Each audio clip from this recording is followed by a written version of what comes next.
Bismillahirrahmanirrahim. Assalamualaikum warahmatullahi wabarakatuh. Alhamdulillahirrahmanirrahim. Salatu wassalamu ala asyrafil anbiya'i wal mursalin wa ala alihi washabihi ajmain, amma ba'du. Teman-teman semua, teman-teman media, terima kasih sudah berkenan hadir di kantor kami, kantor ATS Law Firm & Partner.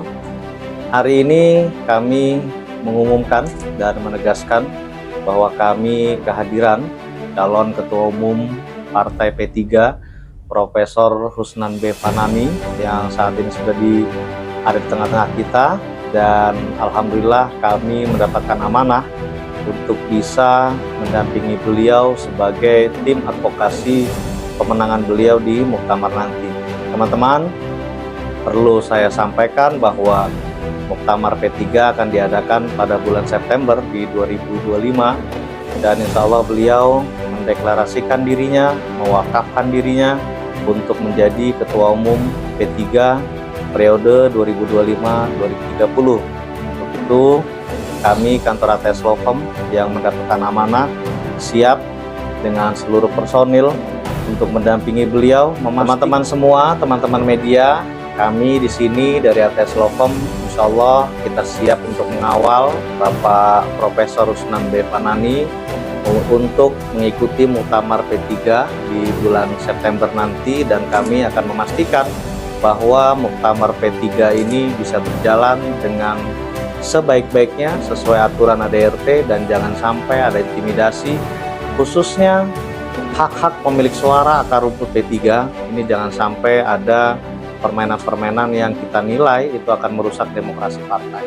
Kita ketahui bahwa partai P3 merupakan partai legend, partai bersama PDIP dan Partai Golkar sejak awal itu ada di Indonesia, dan kami berharap dengan hadirnya calon ketua umum Bapak Profesor Rusnan B. Fanani, partai P3 ke depan mendapatkan angin segar dan kembali akar rumput ini bisa bersatu di bawah kepemimpinan beliau.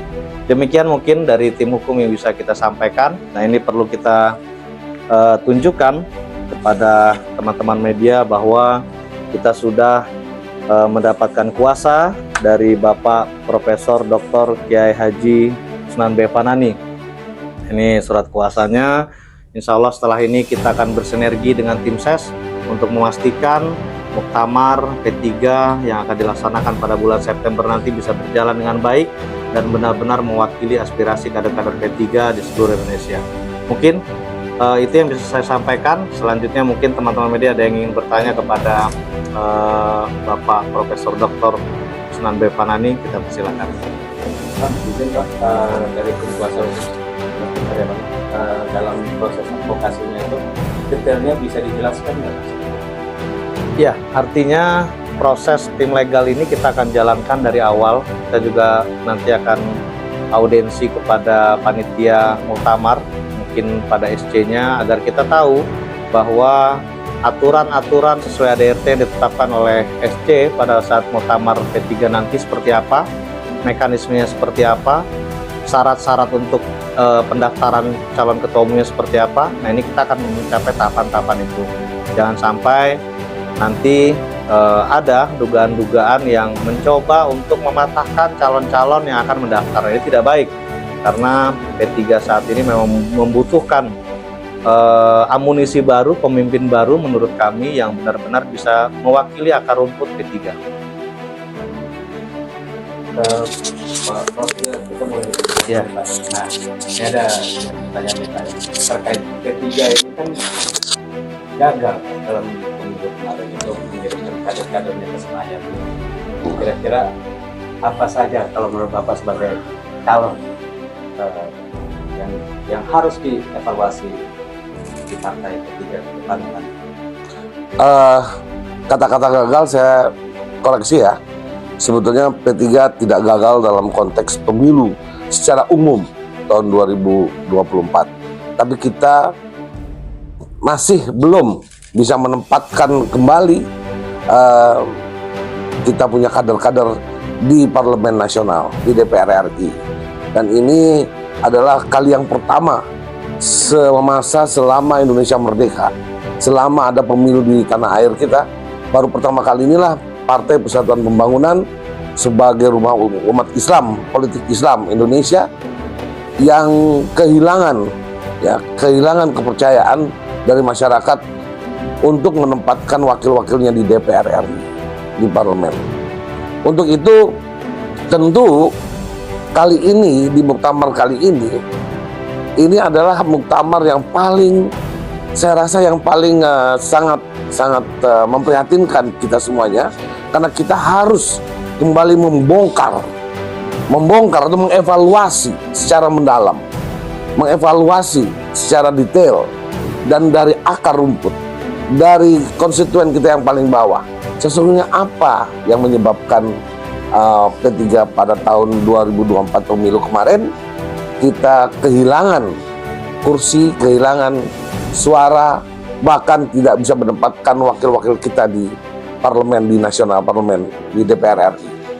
Untuk itu kita akan sisir, dan saya sesungguhnya adalah anggota dari Partai Persatuan Pembangunan yang menjadi kader sejak sebelum reformasi dan sampai hari ini.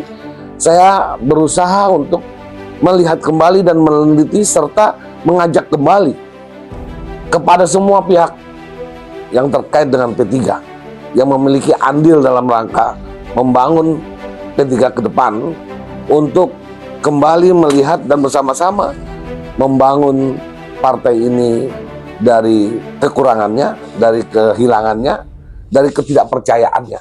Maka yang paling utama adalah kita membangun marwah partai, kita membangun kepercayaan masyarakat, kepercayaan umat, dan kita tidak perlu ragu, tidak perlu juga gengsi harus berada di pusat saja.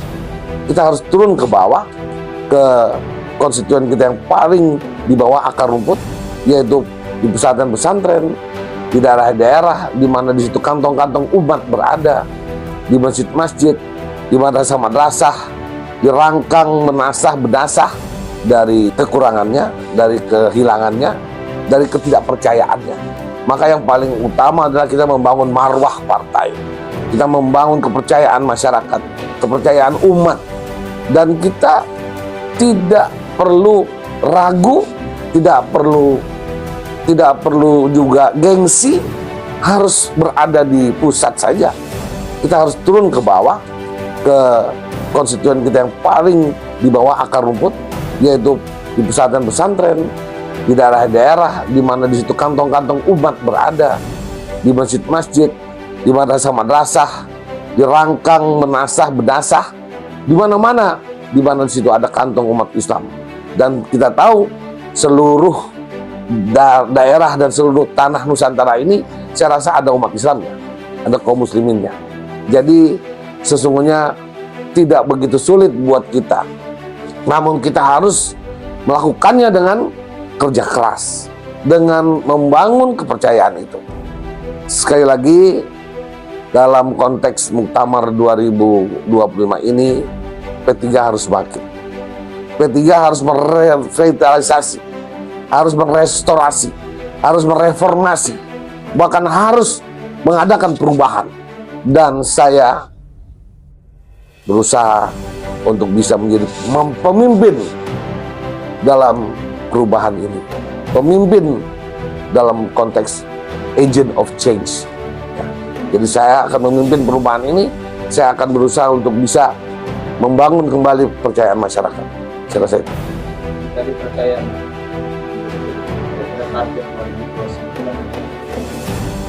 kita tidak muluk-muluk.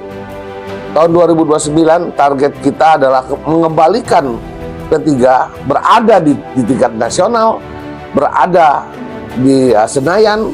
Kita menempatkan wakil-wakil kita parlemen atau DPR RI di Senayan bersama-sama dengan partai-partai lain, duduk sejajar, berdiri sama tinggi, dan kita berusaha membangun negeri ini dengan baik. Saya rasa itu. Sejauh ini sudah ada berapa partai yang mendukung Bapak menjadi calon? Terus kenapa alasan Bapak menggandeng ATS untuk mengantisipasi dugaan-dugaan intimidasi? Saya tidak melihat ada intimidasi, ada apa. Tapi ini adalah bagian daripada keterpanggilan. Jadi saya terpanggil untuk melakukan ini, melakukan reformasi ini, melakukan perubahan ini ya, menjadi agent of change ini. Dan itu juga yang dilakukan oleh teman-teman semua, termasuk bagaimana kita berkolaborasi dengan kuasa hukum kita. Ternyata kuasa hukum kita juga memiliki panggilan yang sama. Dan itu juga yang menjadi semangat kita. Ternyata hampir di seluruh wilayah provinsi tanah air ini, atau wakil-wakil kita, atau DPW, Dewan Perwakilan Wilayah kita di seluruh tanah air, hampir mengatakan yang sama dan ingin bergerak yang sama. Jangan bertanya berapa DPW yang saya sudah bayar, tidak itu, tapi kebersamaan ini, rasa ingin bangkit kembali dengan keterpurukan ini yang membuat kita ini semangat. Jadi kita bukan hitung-hitungan matematika, sudah berapa DPW yang mendukung kami, tidak, tapi sebesar seluruh tanah air, DPW seluruh tanah air sudah mendukung kami. Saya katakan seperti itu.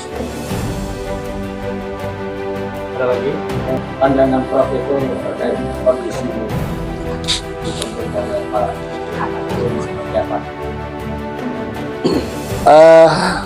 Tentunya kita harus ingat bahwa negeri ini adalah negeri yang sudah given by Almighty God, given oleh Allah Subhanahu wa Ta'ala. Di sini tempatnya mayoritas umat Islam, dan kita harus menjaga umat-umat yang lain. Dan nanti bila kami diberi kesempatan untuk memimpin partai ini, kami akan mengikuti seperti apa yang telah dilalui dan dilakukan oleh pendahulu-pendahulu kami. Dari zaman Bapak Kiai Haji Idam Khalid, dari Bapak Kiai Haji Mintarja, dari Bapak Kiai Haji Buya Ismail Hasan Mataram, dari Bapak Buya Hamzahas. Kita tidak pernah ada di luar pemerintahan. Kita akan menjadi bagian dari pemerintahan. Kenapa? Karena kita akan menjaga, kita akan menjadi pagar, kita akan melayani umat yang sebesar ini di tanah air Indonesia. Umat kita bukan hanya umat Islam, umat Islam mayoritas. Bagaimana kehidupan beragamanya, bagaimana kehidupan beribadahnya, bagaimana kehidupan berkeluarganya, bagaimana kehidupan berekonominya, bermasyarakatnya, berpolitiknya, maka kita harus ada di dalam. Dan saya akan berada di belakang langsung Bapak Presiden Prabowo. Kenapa? Karena beliaulah yang menjadi bagian dari pemimpin kita di hari ini. Dan dari sanalah kita bisa mengatur bagaimana umat Islam di Indonesia menjadi umat Islam yang rahmatan lil alamin, moderat, bisa merangkul siapapun, dan menjadi contoh umat Islam dunia. Karena kita adalah benteng pertahanan umat Islam dan peradaban Islam terakhir dunia. Kita adalah benteng pertahanan peradaban umat Islam terakhir di dunia. Kata-kata saya ini, mari kita cek nanti, dilihat di peta dunia, di globe dunia. Tidak ada lagi umat Islam yang sebesar ini di selatan-selatan dunia. Saya rasa itu alasan saya, kenapa kita harus bersama dengan Pak Prabowo.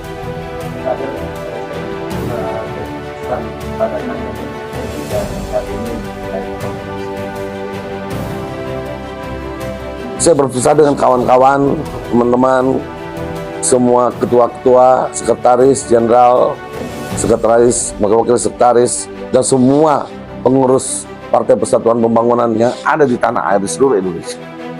Mari kita perbaiki niat kita. Niat dalam berpolitik, niat dalam bernegara, niat dalam mengurus partai ini. Karena partai ini bukan sekedar partai politik, tapi dia adalah rumah besar politik umat Islam. Saya menyamakannya partai ini dengan masjid. Kita ada di dalam masjid, berarti kita beribadah. Nggak ada orang di dalam masjid main catur, itu nggak ada. Nggak ada di dalam masjid itu main pingpong, itu nggak ada. Di dalam masjid pasti kita beribadah. Begitu juga di dalam Partai Persatuan Pembangunan. Dalam konteks ini, kita dalam keadaan beribadah, mengangkat dan membesarkan, memakmurkan apa-apa yang telah disampaikan oleh Nabi kita besar Muhammad SAW.